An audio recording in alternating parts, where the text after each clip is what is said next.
Good evening and welcome, everybody. We will call this meeting to order now at 5:31.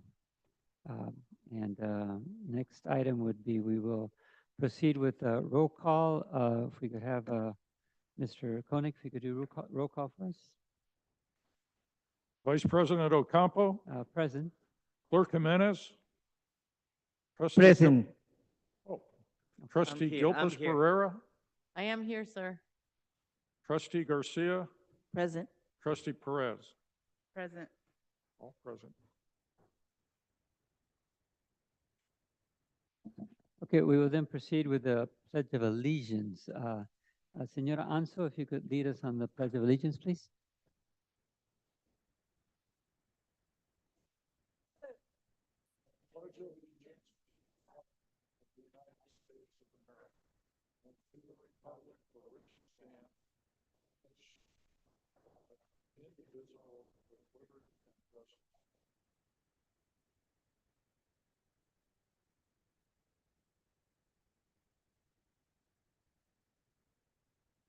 We will proceed with the spotlights. Do we have any spotlights today, Mr. Koenig? Yes, we do. Ms. Polito?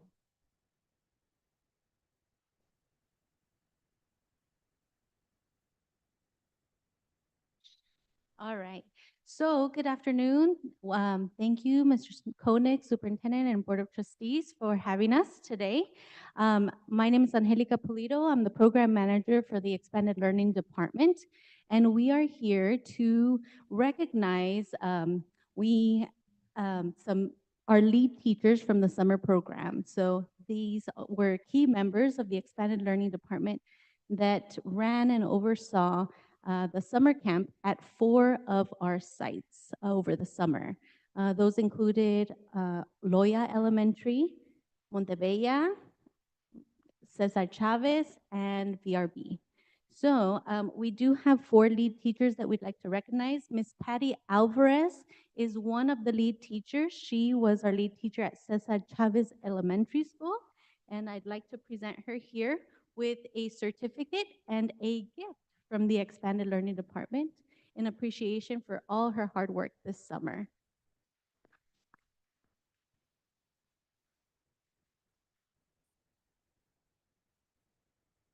Our 3 other leads were unable to attend because they also work our Expanded Learning program throughout the school year. So I'd like to mention their names, Mr. Miguel Padilla, which is currently at Loya, Tara Crampton, which was our VRB lead, and Miss Juanita Perez, who was our lead at Montebella Elementary. So round of applause for them, even though they weren't able to be present. Thank you. And if we could get a picture, I would love that with all of you. Picture. Thank you.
Was that the only one, Mr. Koenig? Only spotlight? That was the only spotlight. I believe Senor Antonio Jimenez has a spotlight. Yes, thank you, Mr. Ocampo, Mr. Koenig. At the beginning of the week, we will celebrate the national holidays of Central America and Mexico. My congratulations to all Central American community and my great Mexican friends. Yesterday, we celebrated the National Information Technology Professional Day, and we want to send a warm shout out to the fabulous Alisal Union School District IT team.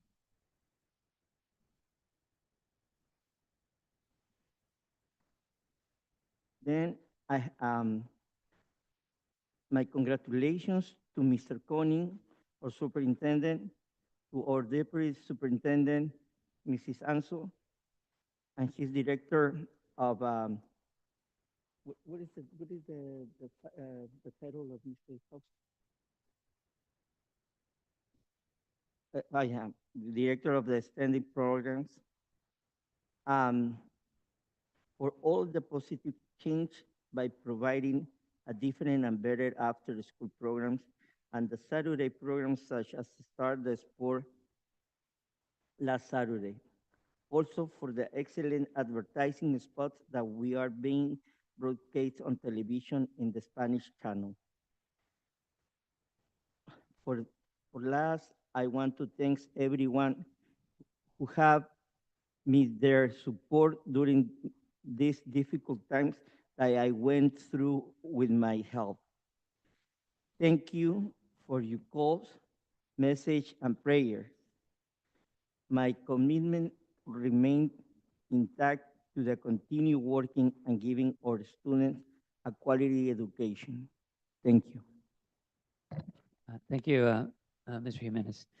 We will then proceed with the adoption of the agenda. We'll entertain a motion. I'll make a motion.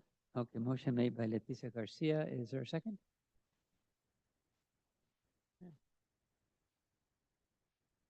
Second. Okay, seconded by Beatriz Perez.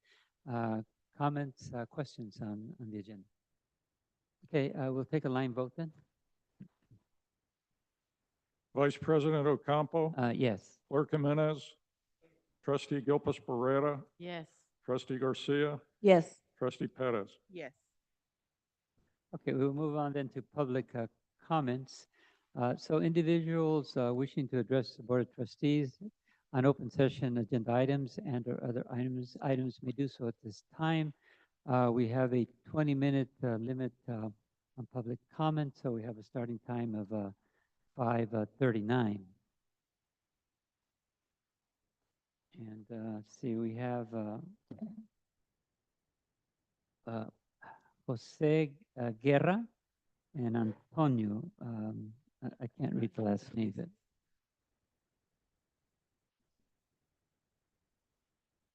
okay.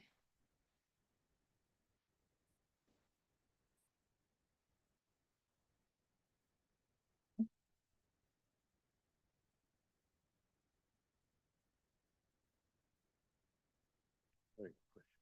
You got it. Thank you. Good afternoon, Jose Guerra, representing Montevilla community. Thank you guys for having us here. We appreciate it.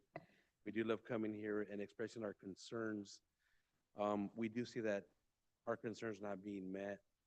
We have had many conversations with many of the people on the El Salvador School Board and have not got answers or conclusions of why the park is being used the way it is.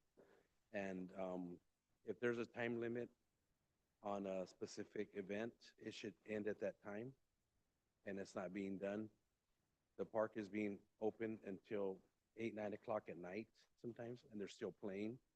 This does not allow for the Parks and Recs people to close the gates and get the people out of the parking lot. And once it's dark, we understand that it is more a liability for that person to try to extract people from the park, and I don't believe they should. It's very dangerous. So we're asking for Mr. Abbasi to please, reconsider and put a tighter rope on that. Get them out before dusk, like it says. The park closes 30 minutes before dusk, and it's not being done. They're playing soccer at 8, 9 o'clock at night. And again, they're parking everywhere again and not respecting the community. Thank you very much. Vice President, Mr. Campos, Mr. Cohen, trustees, We want to thank Mr. Abbasi for modifying part of the contract, uh, except that it was changed to 5 p.m. on Saturday and Sunday only, but weekdays, it's till 8 o'clock. As you probably know, time change, 8 o'clock is very dark, 9 o'clock is darker.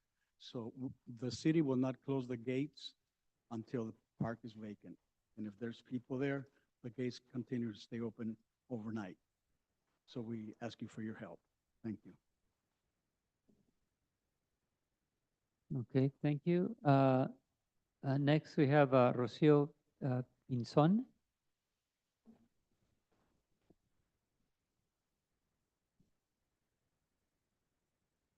Hi, good afternoon, everybody. My name is Rocio Pinzon, and I am coming on behalf of my community, students who are in special education.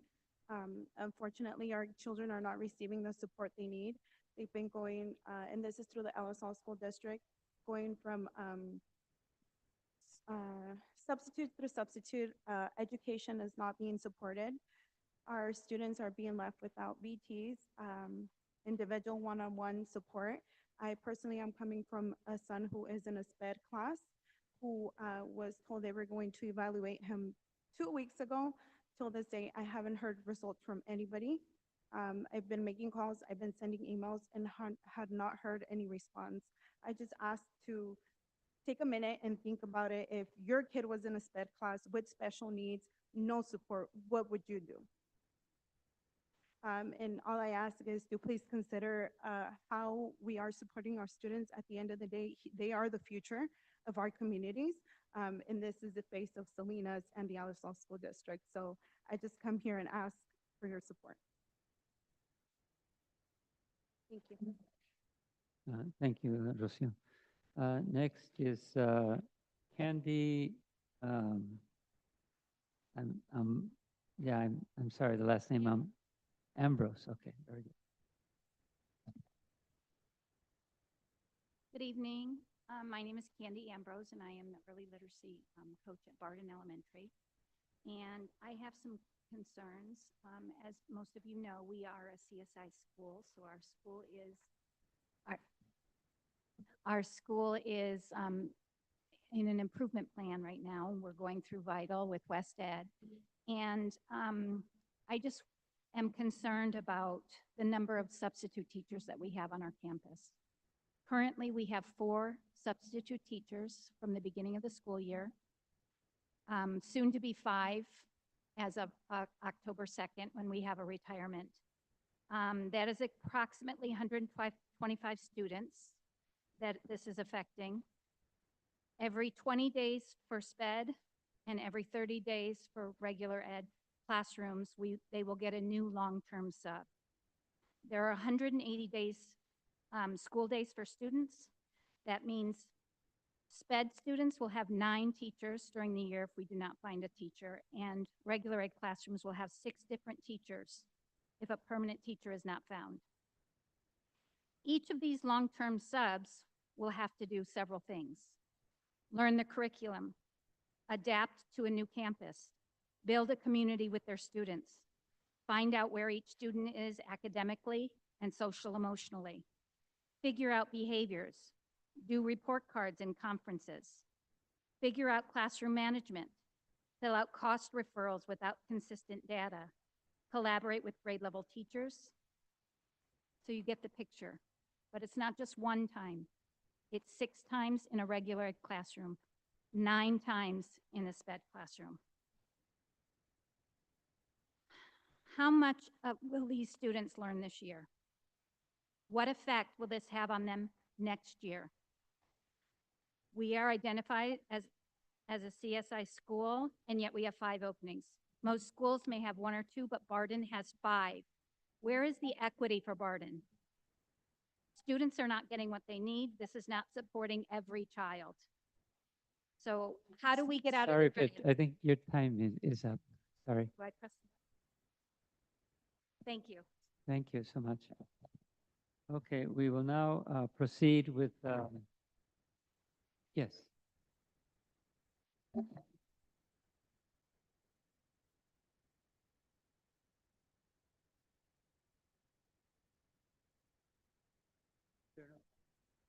I think there's a request, the last speaker, if you could send that information to our secretary or to the secretary of superintendent, and then she will make that available to us, okay? Thank you.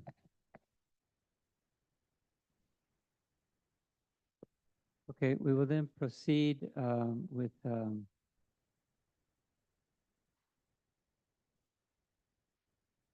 the consent agenda. Oh, I'm sorry, I missed I think we have presentations, yes, which is, we have we have a presentation fiscal year 23-24 unaudited actuals budget report from Elaine. Oh, sorry. Yeah, sorry. Yes, we're on 2, which is 2B, yes. Association comments, thank you very much.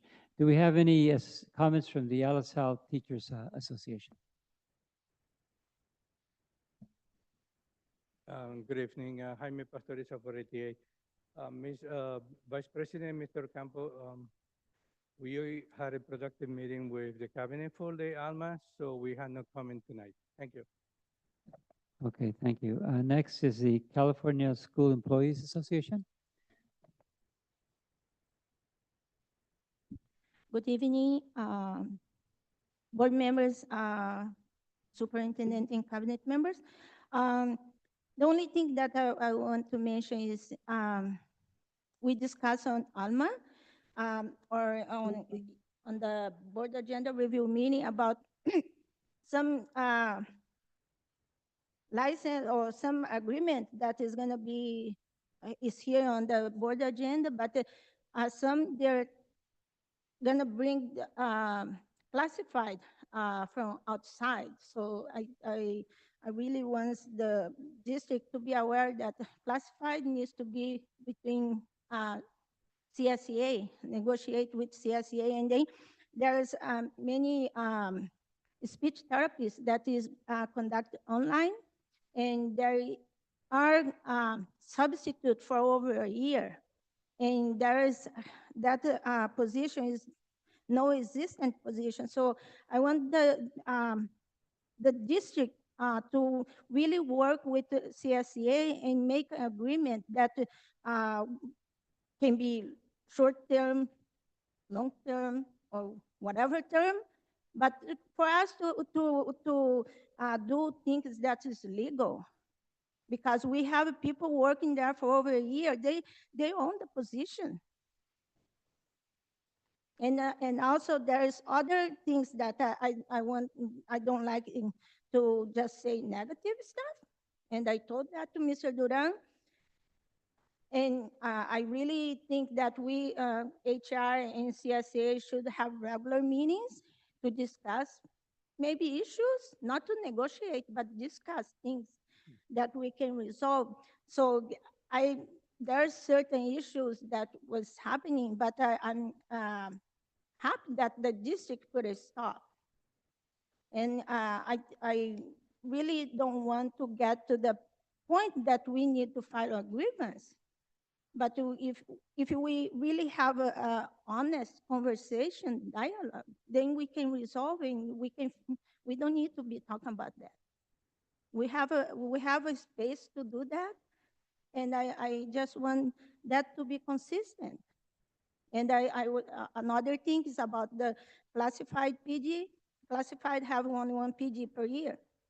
And I'm heard today that we will be having our PG at Bardeen School, PGC, and maybe we can use the MPR there. So that is a positive thing.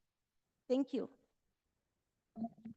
Thank you. Any comments from the Substitute Teachers Union? Okay.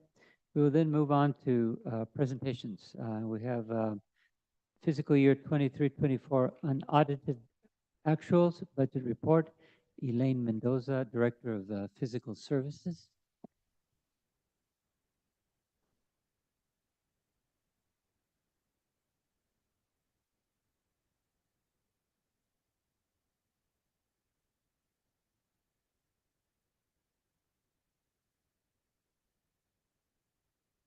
Good evening. I'm Elaine Mendoza, Director of Fiscal Services, and I have Mr. Arbasi here, Superintendent of Business Services. And tonight we will be reporting on the unaudited actual financial report for 23-24. Ed Code Section 42100 states that on or before September 15th, the governing board of each school district shall approve an annual statement of all receipts and expenditures of the district for the preceding fiscal year and shall be filed with the county superintendent of schools. Since today's board meeting on the 18th, we did file for an extension through the Monterey County Office of Education. It was approved.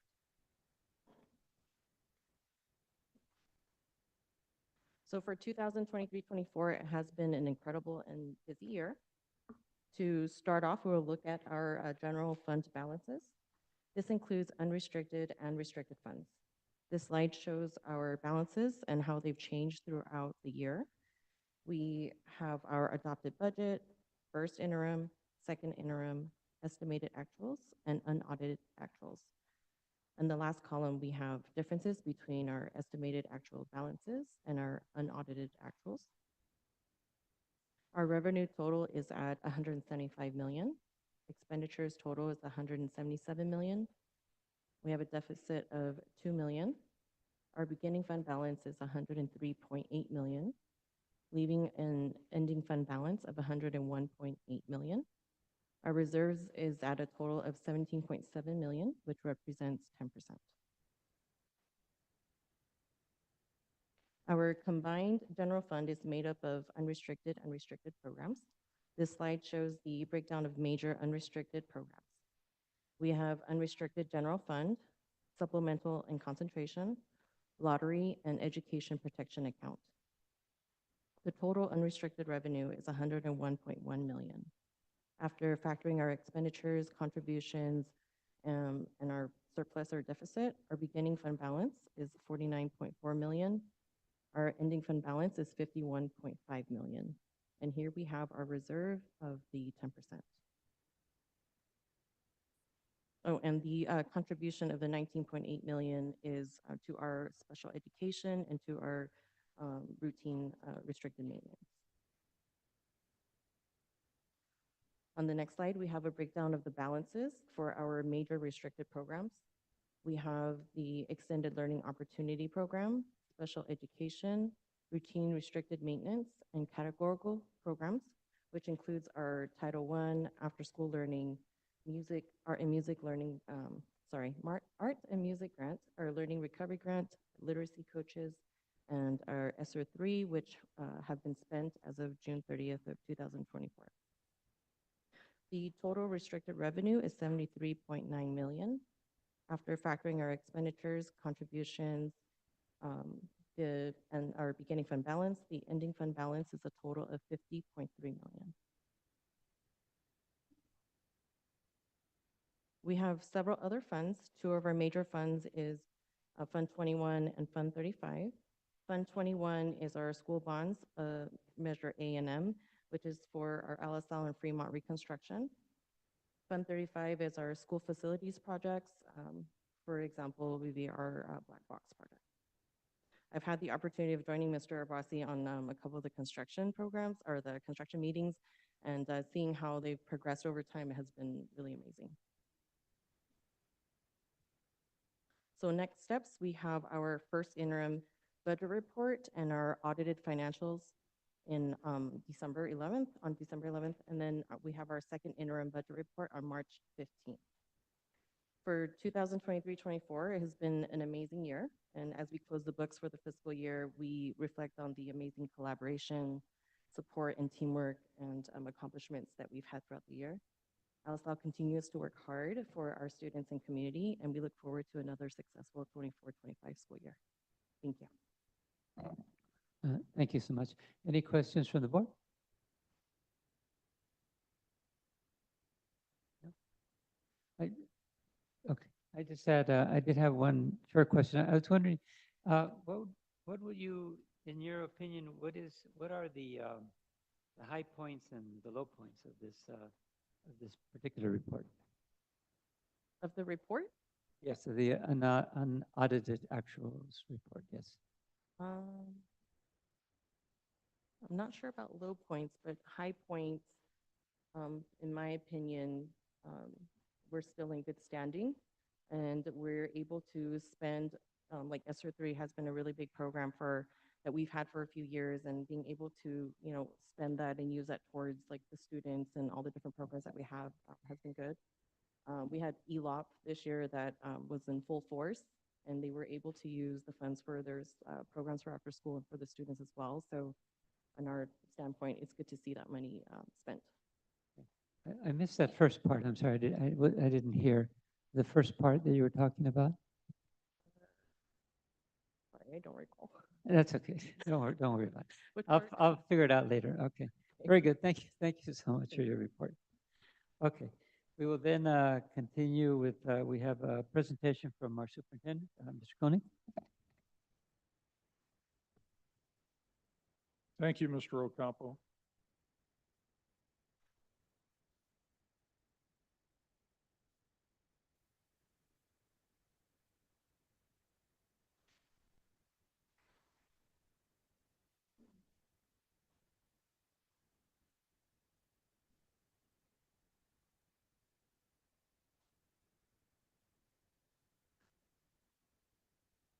Okay, Mr. Ocampo, Board of Trustees.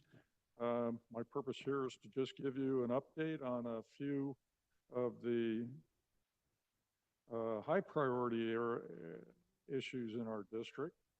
So these are the three that I'm going to update the board on tonight. And the first one is enrollment. And I just want to point out that,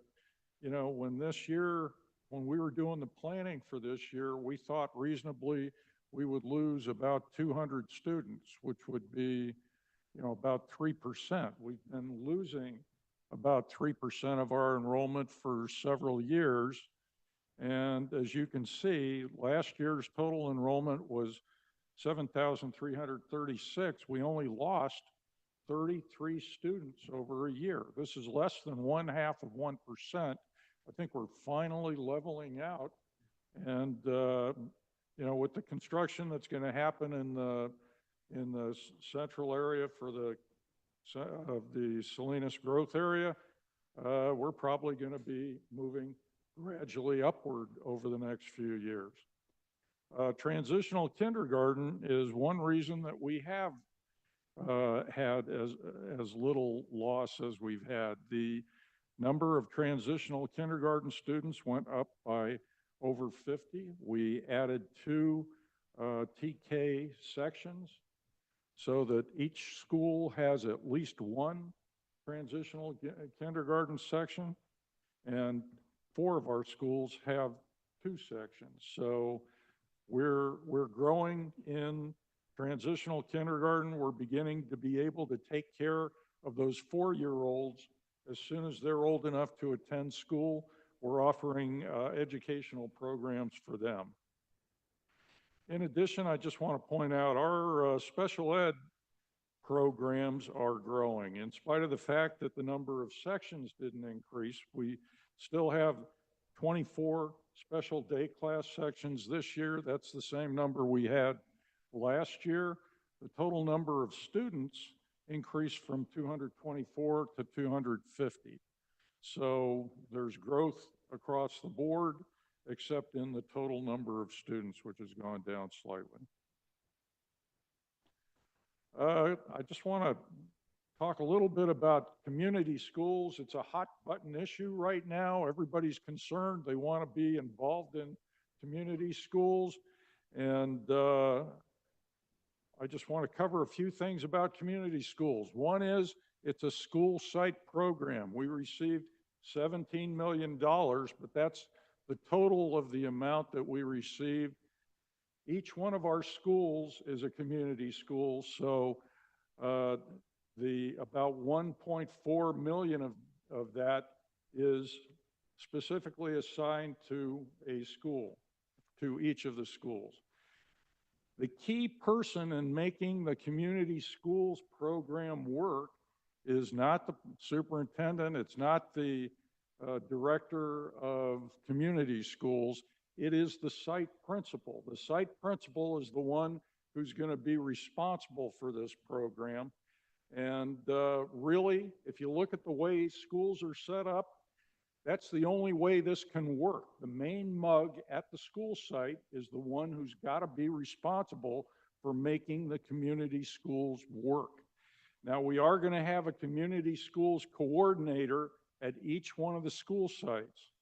And we're in the process of selecting the people that we're going to interview for the first 2 community schools right now. Those 2 schools will be Fremont and LaSalle Community.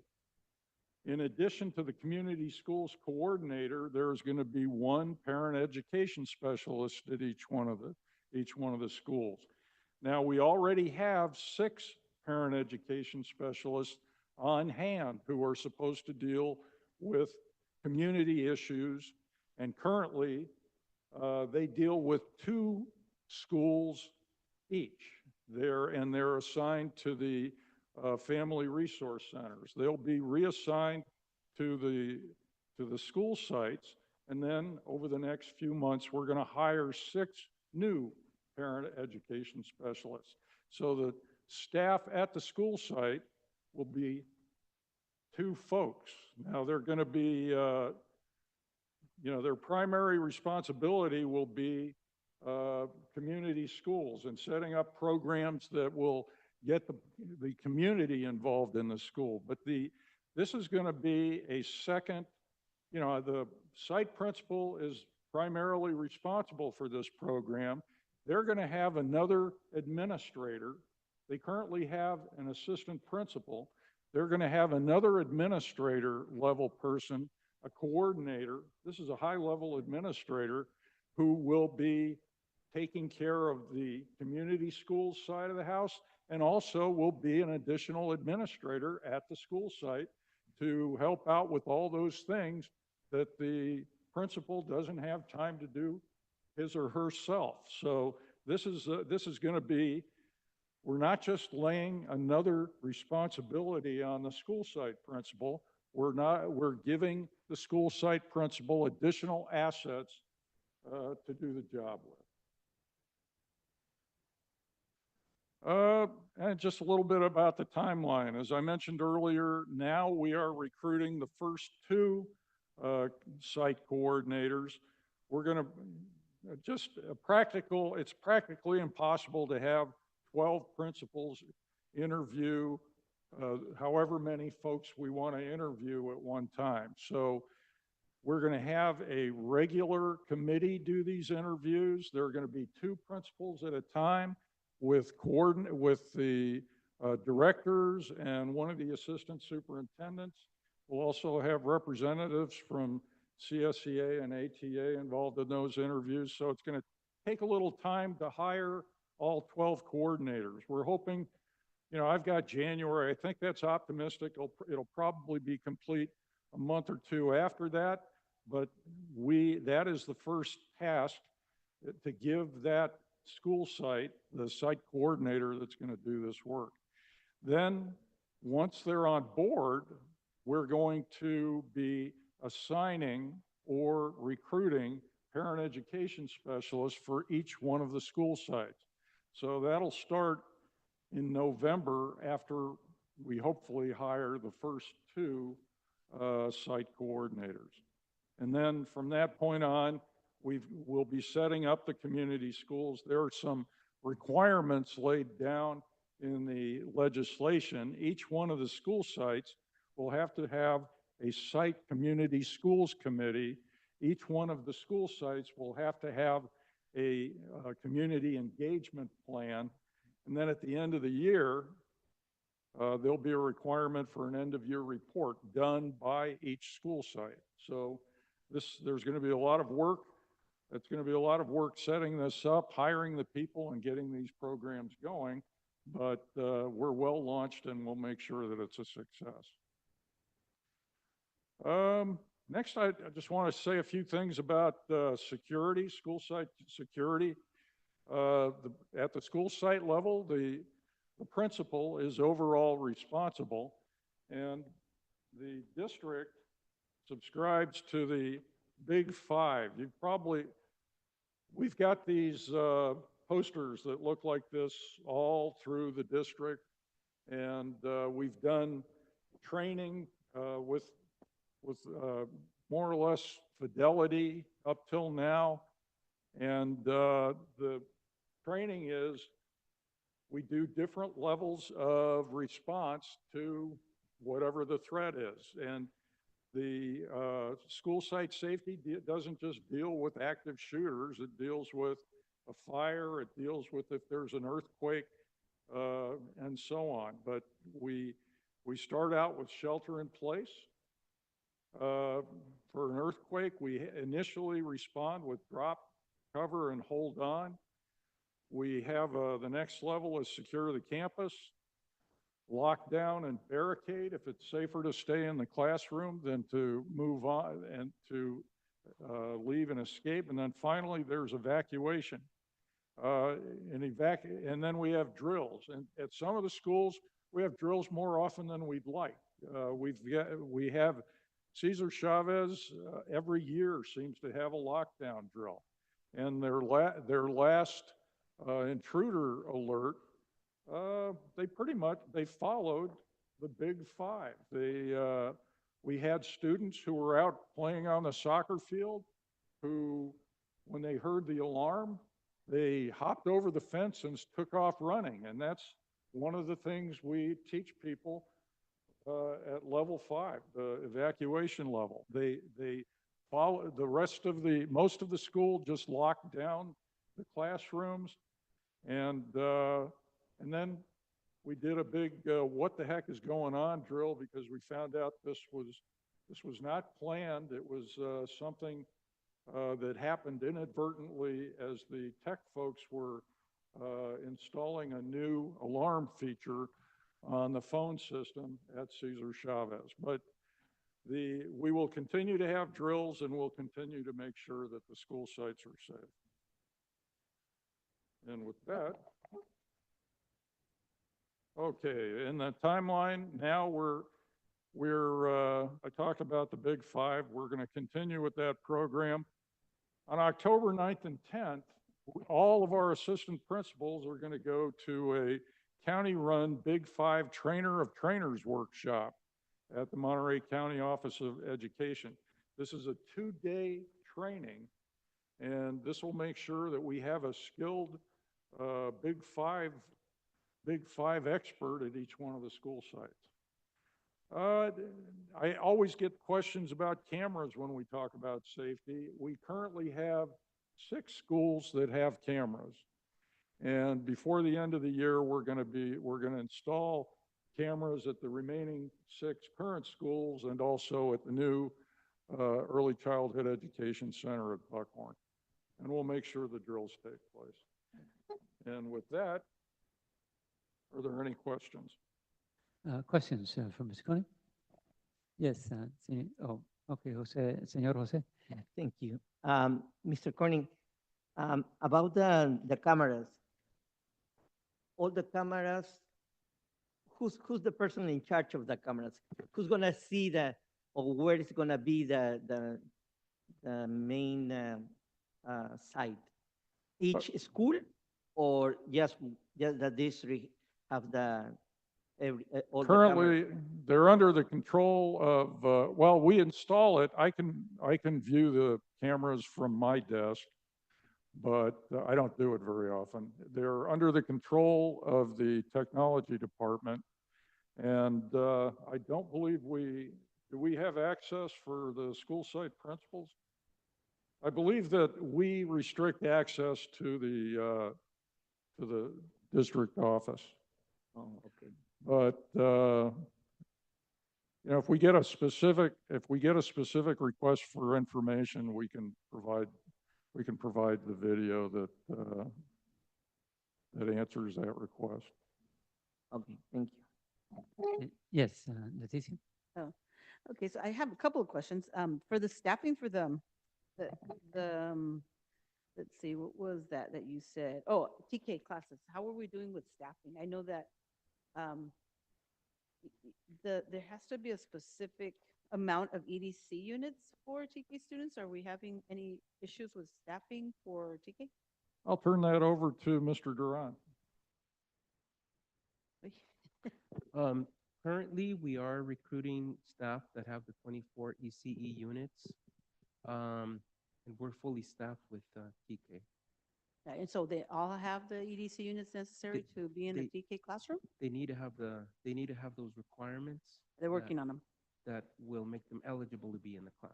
Okay, so they're working on getting the EDC. Correct. Okay. Well, I knew that there was some issue with the EDC. Not, I mean, so these teachers have to have the credential, but in addition to, they also have to have EDC units, right? That's why I believe just one of the adults in the classroom has to have the qualification you're referring to. And we have classified employees who have got these. also these- the teacher doesn't The teacher necessarily? doesn't have to. The teacher does have to? Okay, Yeah. I stand corrected. Yeah, no, I think the teacher does have to have it, but I mean, just from memory, I kind of remember that that was a very important piece. Yeah, so it's The director definitely told me that the classified employee in the classroom would, Suffice. our departed director. Well, okay, Ms. good. Johnson? I just want to add is what was happening was so our preschool staff is the classified staff.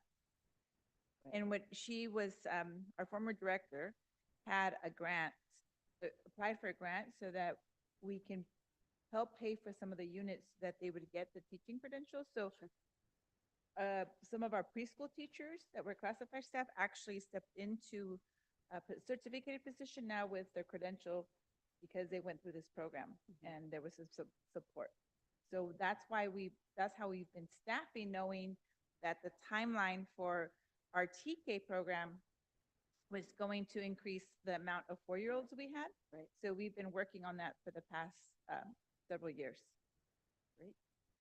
Okay, thank you for that. And I am really confused about the community school coordinator's position. I thought it was a classified position, but it's a. It is a classified It is. position.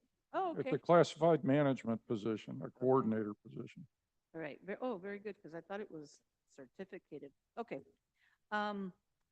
So also, okay, so school safety, right? I know that the safety plans we'll be talking about that in the future, but, and I've been out of that loop for a while now. So is there like a safety committee requirement, for the safety plans? Or is it just that that the school site council has to approve?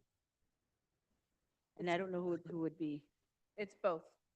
So the safety, the assistant principal is the one that's trained and is updating.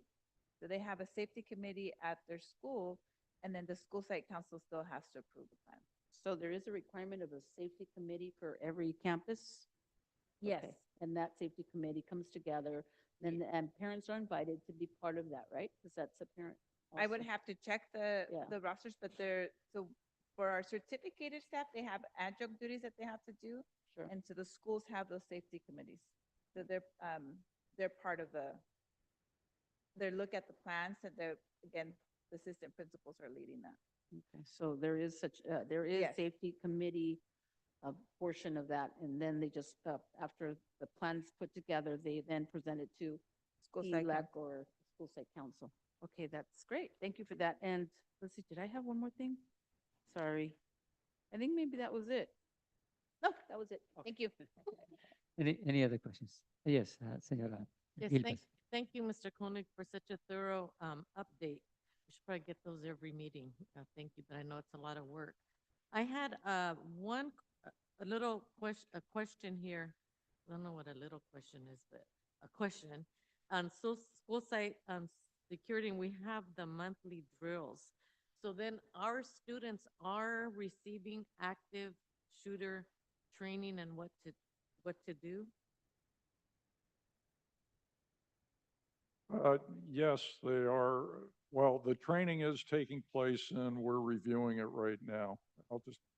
So who is doing the training, and are all grade levels being trained? And I'm talking specifically for students. You know, I know you said there was an incident at one of the schools and the students jumped over the fence and ran, and that's what they should be doing. But my question is, do students know what to do? I know it's scary to say active shooter, but these things do happen, not just in other school districts and other cities across the country. It can happen all over the place. So my concern is, do our students know what to do once they know, or the teacher, or how does that, who's training? What do the kids know? So last year, we transitioned over to what Mr. Koenig shared earlier about the Big Five. So there was a few years ago, we were doing active shooter training. And I can't remember the consultant we were working with. But as the counties transitioned over to the Big Five, so did the districts. And so every October, when they have those trainings, which is happening on October 9th and 10th, we send a team. So this time, instead of training someone at the district level to be responsible, and it becomes that person's responsibility, we want to make sure that the sites are equipped and that the sites are responsible for that. So our assistant principals will be attending that training. Now they know that they're attending, because I didn't think we've told them yet that that's who's going to, they're responsible for the safety plan. So they will be going to a training of trainers, so that then the team is equipped at the school, and we'll support them. We'll have somebody from at our level attend as well, so that they can support with those trainings.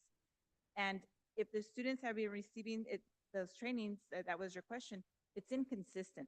So we asked some of the principals said, we've gone through the training, we're working with our staff, and we're not calling it active shooter, it's a shelter in place, it's a lockdown drill. That's what they're calling it at the schools. So we're going with, I believe it's from San Mateo, where that was adopted first, and it was brought over to our county. So that's what MCOE offers now. So I think that was my next question. So this Big Five, is this something that's not mandated by the state, that our school district has to follow these guidelines? Because I know that when we got the presentation last year, they were going to train on what kids should do if a mountain lion comes into their classroom. Now, we thought that might have never happened, but wasn't there one downtown Yes, not like- too long ago? You know, there was, so maybe part of that. At the time, it seemed kind of funny, because when's that going to happen? But I think we're more likely to have a violence, or schools, I shouldn't say we're likely, I'm saying that could happen. We have to have our kids ready. You shelter in place for different reasons, but do kids know? I mean, or is there a grade level that you tell them there's somebody who wants to hurt us? I mean, how much do we tell our students? So I think on what Mr. Koenig described earlier with what happened at Chavez, we also have to be equipped, and we are, as soon as something happens, because our students need to understand that concept, right? They still need to be safe. They need to understand what to do. And it's sometimes by instinct. But we have to have that backup on the other end, is now that they're all scared, what do we do? And so our teams come in and support. At that time with Chavez, we had our counseling team there to support the students, to support parents, to support teachers. And because it was something that happened, it was scary, even though it was a false alarm. So in that case, we have to have the appropriate or developmentally appropriate words to work with our students, because it's not just the active shooter, or if someone's going to hurt them, but we have to have what is mandated, and that's by the fire chief, is we have to have fire drills, right? So how long ago did we have fire drills? When did it happen? And there was a big incident many, many years ago in Chicago, right? The kids burned. So after that, it's been something that's been required, and it hasn't happened again. So our kids need to be prepared no matter what, if it happens at school, if it happens at the store, if it happens anywhere, they have to be prepared and know what to do in case of an emergency. So I think we're agreeing on that, and it's just how we prepare them. Thank you, because I think we've been working on the preparation long enough. We've been talking about it for more than, I think since, I know Ms. Garcia, since you came on. And It's I been think years. it So I goes think back to just having one person, to me, in my professional opinion, having one person be in charge at the district level and having all that carry on that person, you need to prepare everyone. That's a lot. And it becomes just that person's responsibility. So how do we prepare our team of administrators, the teachers, parents, that it's not just a one person, but it's a lead for everyone, right? We all want to keep our buildings safe. And who more than anybody that has that relationship already built with the parents? It's the site administration. And even with our school community coordinator, now it's a stronger team once we have them on board. So let's say I was to ask one of our fourth graders, do you know what to do if there's somebody, that wants to cause violence? I don't know what words are fitting, but they know what time it is. They watch TV. They know people come in with guns and shoot kids all over the country. Would our fourth graders know what to do? Have they been trained? I mean, I know it's a hard question, but we have to Yes. ask. It's a hard question, and well, I can just say right now, at this point, it's inconsistent. Right? We can ask some students and they'll tell you they know what to do. And then we can ask some and they'll tell you, I don't know what to do. So as a school now and as school official, it's our responsibility is to take a different approach. We've been taking an approach of having one, again, back to the same thing of having that one person in charge of all these drills and training everybody. I mean, all our staff went through the active killer training back because we weren't saying shooter anymore, it was active killer training. We had all of our staff go through that training and they're prepared. But how do we prepare our students? And that's where the missing link is.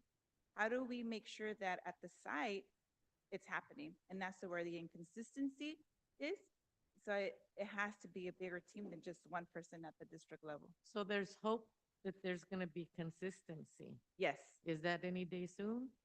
Yes. So that not just consistency, but accountability, Mhm. right? And accountability not with just the site staff, but even at the district level. Right. Okay, thank you, because I do get a lot of questions on that from parents, and I know we've been pushing it. We really want that training for our students, for them to know what to do, because at some point it can save their lives. Yes. Thank you. Thank you for that answer. Then I had just one more thought on the community schools. Thank you for the information, Mr. Koenig, because when we talk about any discussion with the community schools, the answer is in the first word of what it's called, community. So I think that all of the decisions that are made with the community schools are not made unilaterally by one person. It has to be what I'm glad to see that's going to be at the schools, the community schools committee. So we think that we need that now to say, well, what are we going to do, to include the unions too, hopefully in the establishment of what's going to happen here, because there has been confusion, and I'm glad that you're trying to unconfuse us with this information, Mr. Koenig. But I think the more people involved, the better. I would not support giving the principals any more work than they already had. And I know that you called this coordinator an administrator, but yet they're classified management. So classified management are considered administrators? Yeah? Oh, okay. Yes, they would be administrators. Okay. So then for that position, would they be evaluated by the director of the community schools or by the principal? At this point, Or is that in conversation? that's a conversation we're Oh, okay. having, but my inclination is they should be evaluated by the site principal. Oh, okay. Okay, but you're talking about it with your team or, Mhm. Okay. Right. Well, thank you. That was all of my questions. Any other questions? Okay, very good. I did have one more question because it falls in line with the school site security. So some of you know I was a former principal, I was a current teacher, and I also work in the after-school program at a district where I've worked at. But so I'm going to ask about after school. I know that, we're expanding, right? I mean, and wonderful to hear all those after-school programs, but we don't close down until after 6, about 6:15. So what is the plan for the after-school as far as safety? Because if we're going to train the VPs leave, right? Don't they leave now at like 4:30, 4 o'clock? Because we have these other entities that are responsible now on campuses. And we have TICs, right?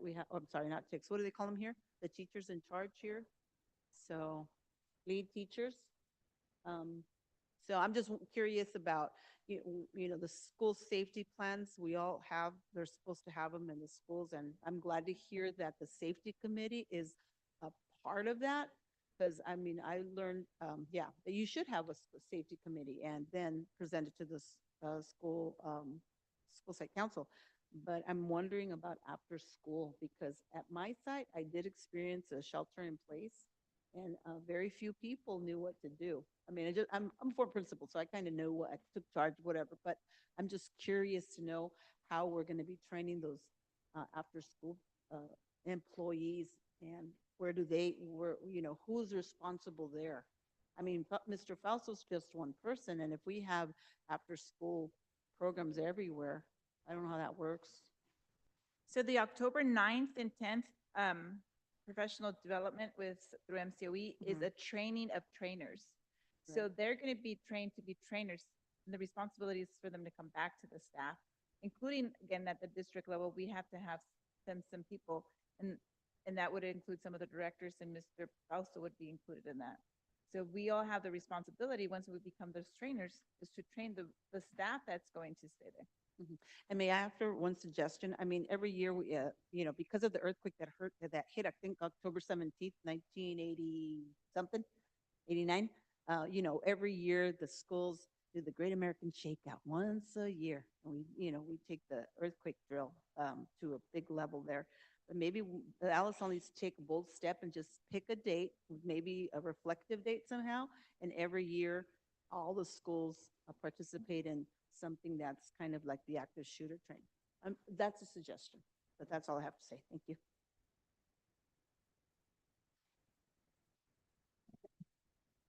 Very good.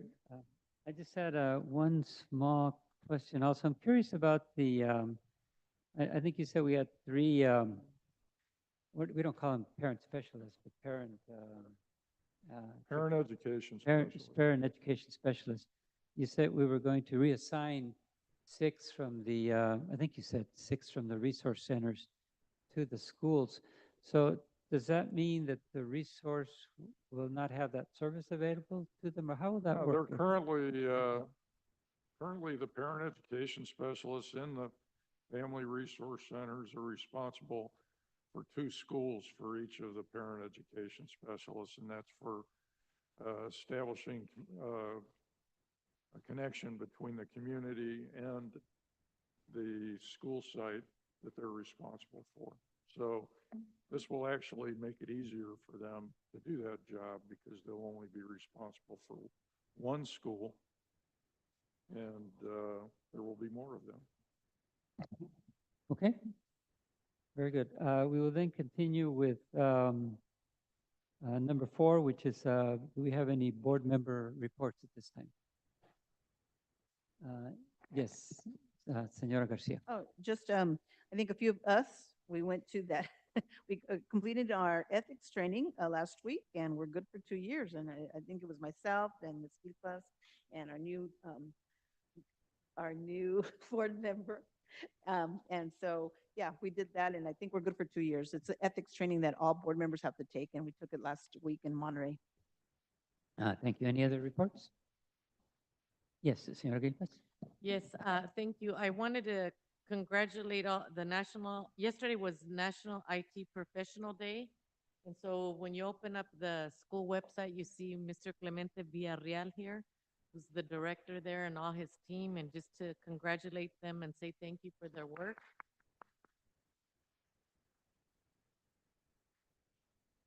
Also, I was able to attend the VRB 101 Dalmatians play, and it was awesome. Mr. Koenig was also there. It was really, really good.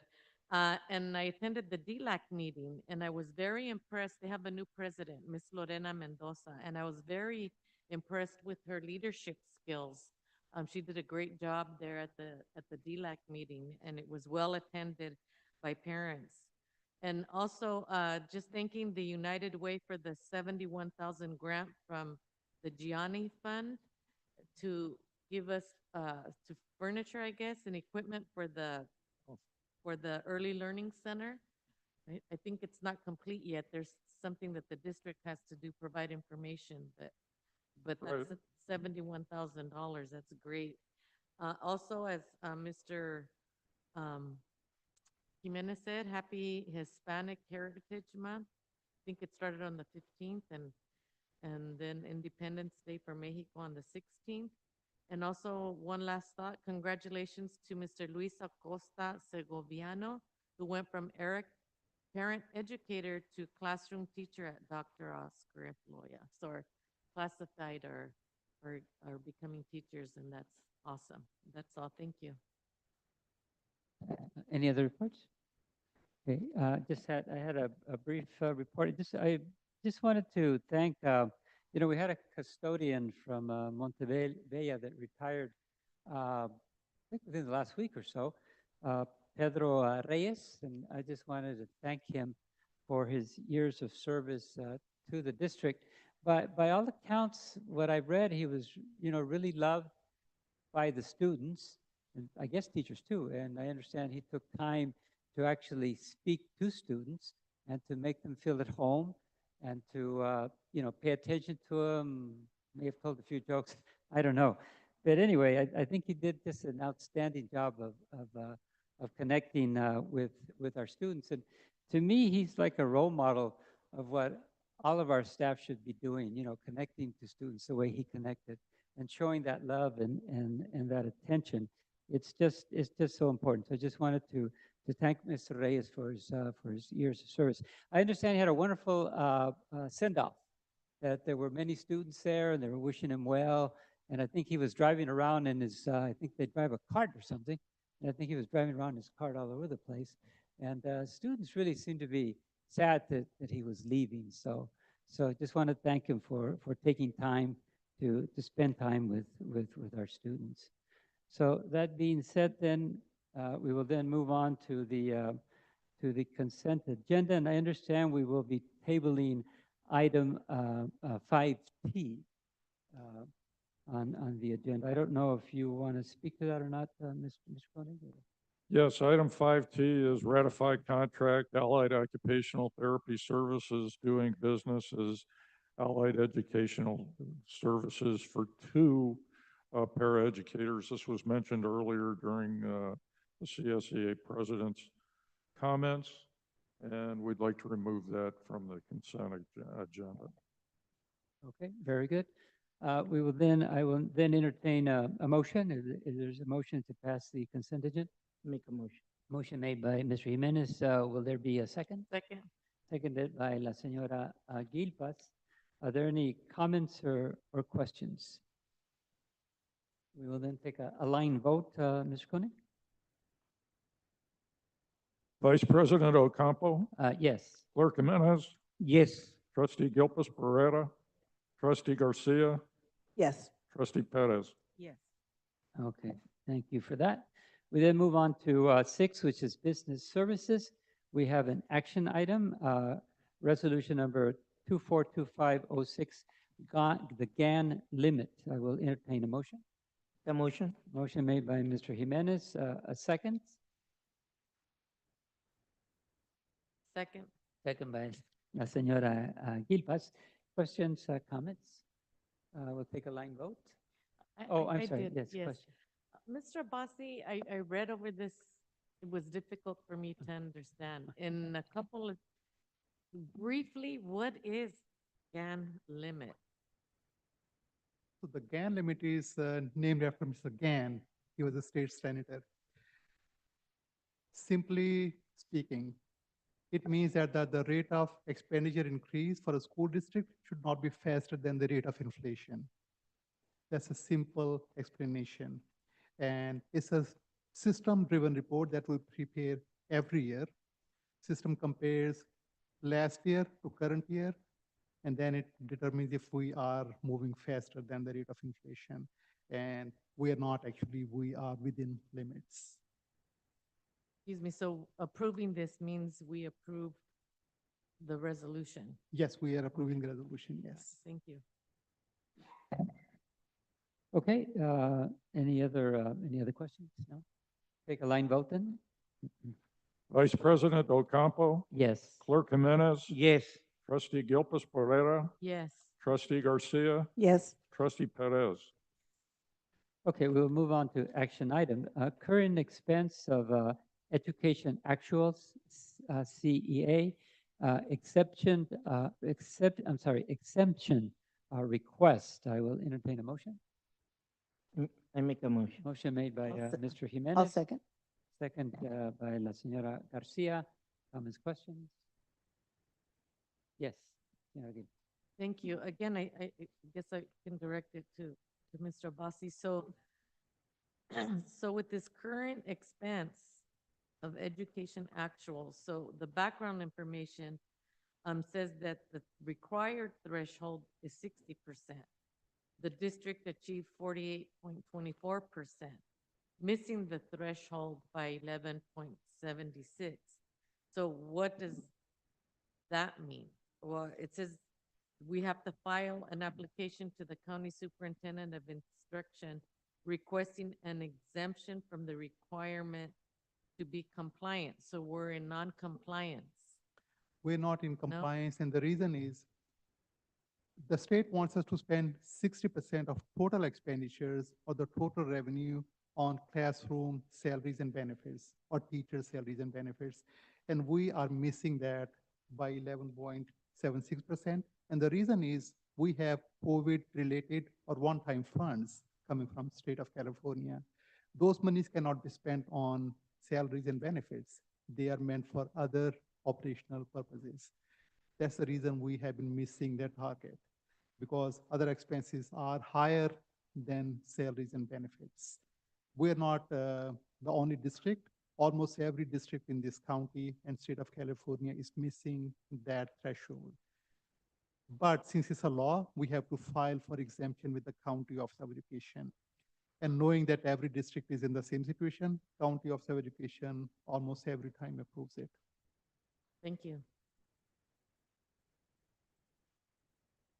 Move on to item 6C, which is approve the 23-24 unaudited actual financial report. Entertain a motion. So moved. So Second. moved by the Señora Gilpas. Second. Second. Second by Señor Jimenez. Questions, comments? Line vote?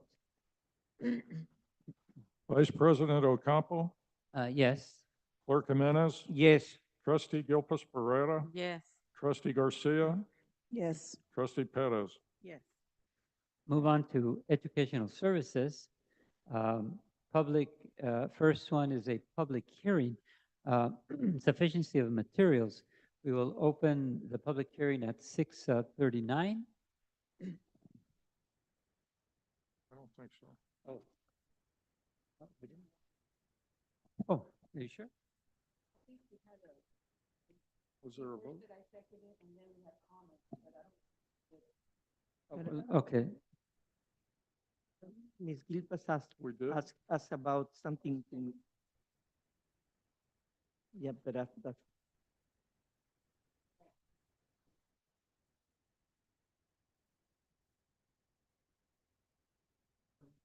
Take a vote to B. I'm sorry. Oh, very good. Okay, okay. Well, I guess we can go back to B, I guess, right? I'm sorry, so I guess we neglected to vote on B. So again, for B, action item, current expense of education actuals, CEA exemption request. If we can do a line vote, please. Vice President Ocampo, Yes. Clerk Jimenez, Yes. Trustee Gilpas Pereira, Yes. Trustee Garcia, Yes. Trustee Perez. Yes. Okay, thank you for keeping us legal there. We'll now move on to 7, which is educational services. And again, this is a public hearing. Sufficiency of materials. We will open the public hearing second time at 6:40. And we will close it at 6:40. We will move on then to 7B, which is an action item, resolution number 242505, sufficiency of materials. I will entertain a motion. Make a motion. Motion made by Mr. Jimenez. Second? Is there a second? Second. Second by La Señora Perez. Comments, questions? Line vote, please. Vice President Ocampo, Yes. Clerk Jimenez, Yes. Trustee Gilpus Pereira, Yes. Trustee Garcia, Yes. Trustee Perez. Yes. Okay, we will move on then to B, which is human resources. We have an action item, provisional internship permit, 24-25 school year, motion. So moved by la señora Gilpa, I'll second. second. Second by la señora Garcia. Comments, questions? Line vote. Vice President Ocampo, Yes. Clerk Jimenez, Yes. Trustee Gilpus Pereira, Yes. Trustee Garcia, Yes. Trustee Perez. Yes. Item B, action item, variable term waivers for the 24-25 school year. Entertain a motion. Make a motion. Motion by Mr. Jimenez, second. Second. Second by la señora Perez. Comments, questions? Line vote. Vice President Ocampo, Yes. Clerk Jimenez, Yes. Trustee Gilpus Pereira, Yes. Trustee Garcia, Yes. Trustee Perez. Yes. C, action item, request for new position Director 2 of Human Resources, 1 full-time equivalent. Motion. Make a motion. Motion by el señor Jimenez, second. Second by la señora Gilpas. Comments, questions? Line vote. Vice President Ocampo, Yes. Clerk Jimenez, Yes. Trustee Gilpus Pereira, Yes. Trustee Garcia, Yes. Trustee Perez. Yes. Item D, action item, request for new position, paraeducator 2, PK, 0.75 full-time equivalent. I will entertain a motion. Make a motion. Okay, motion made by Mr. Jimenez, very good. Second? Oh, second by la señora Gilba, sorry. Okay, questions, comments? Yes, of course. Just a question like, okay, so why isn't it a full-time position and just a 0.75? The full-time position would be an 8-hour position. No. The paraeducators work 6 hours. They work for the school from 8:15 to when school gets out, Okay. with an And- hour off for lunch. And at that 6-hour rate, they do get benefits, right? That's correct. Okay, thank you. That was my question. Move on to item E, action item, request for, Need a, I'm sorry, oh, sorry, the vote, yes. Yeah, no, it's fine, that always gets away from me. Okay, so we'll take a line vote. Vice President Ocampo, Yes. Clerk Jimenez, Yes. Trustee Gilpus Pereira, Yes. Trustee Garcia, Yes. Trustee Perez. Yes. Okay, item E, action item, request for new position, paraeducator 4, 0.75 FTE. Entertain a motion. Motion. Motion made, was that Ms. Perez? Ms. Perez, second. Senora Gilpas, questions, comments? Line vote.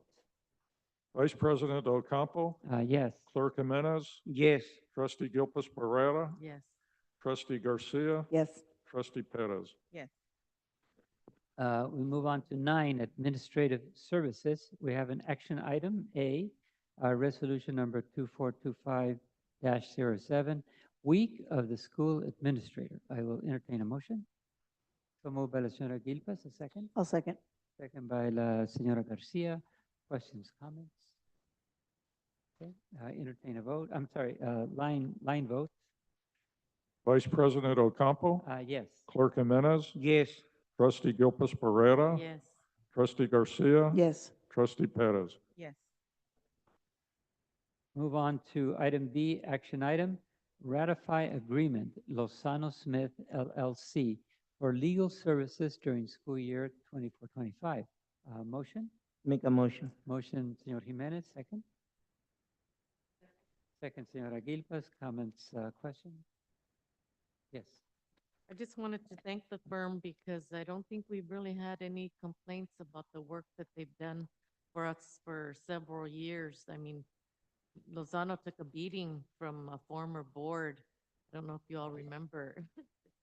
Because he did, yet he stood there and answered and defended his firm. And I just think we're lucky to have them as our firm, and Mr. Martinez especially, who is with us sometimes, never gives us wrong answers. We just appreciate, at least I appreciate our firm, our legal firm. Thank you. Yeah, I'd also like to make a comment that I am actually very happy with Mr. Martinez. I think he always has good answers, and he seems like a good guy to have on the corner. And if he needs to get out and put on his gloves and fight, I think he would, quite frankly. So I'm very happy with him. I will then take a line vote. Vice President Ocampo? Yes. Clerk Jimenez? Yes. Trustee Gilpus Barrera? Yes. Trustee Garcia? Yes. Trustee Perez? Yeah. Number 10, future agenda items. You can kind of peruse those. I don't know if anyone has any questions about those or not. No? Okay. And then we also have future meeting dates. You can peruse those also. Questions about that? All right, then we will then move on to number 12, which is public comments, closed session agenda items only. There will be a 2-minute limit for individuals and a 20-minute limit on total public comments. There is no ceding of one's time to other individuals. Individuals wishing to address the Board of Trustees on closed session agenda items may do so at this time. We have a starting point of 6:48 p.m. and we have an ending point of 6:48 p.m. So I will now adjourn to closed session at 6:48 p.m. We will have a break. After a 10-minute break, closed session will begin promptly at 6:58. Thank you.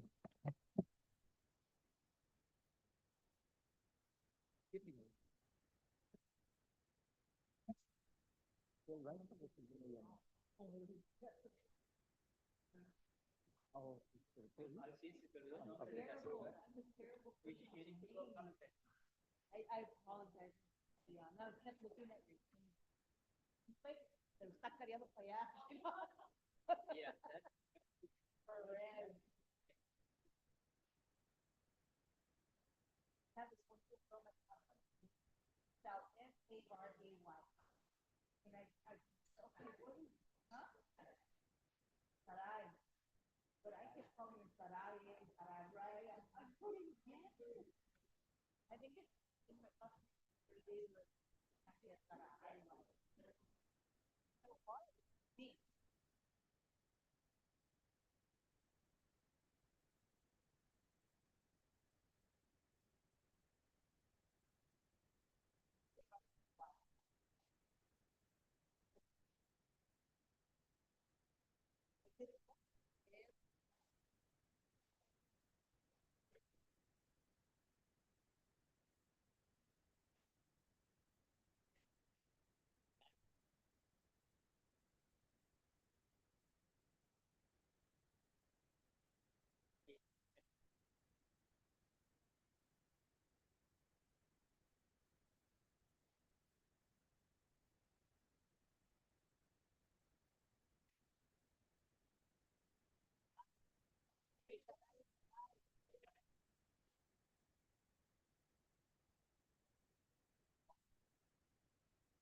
Thank you.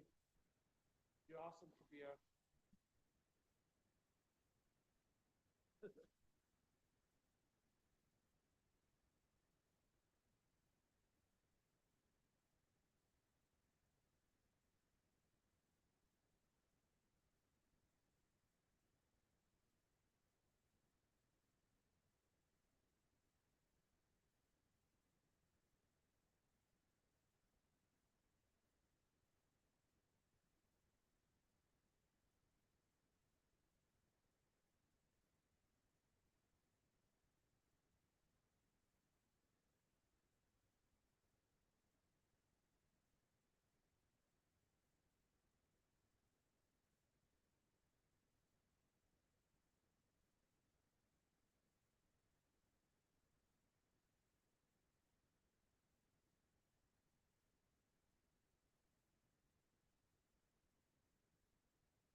We will now reconvene to open session. Time reconvened is 7:37, and we do have a few things to report out. On a vote of 5-0, the board appointed Elia Garcia as Director of Early Learning Programs. Congratulations. On a vote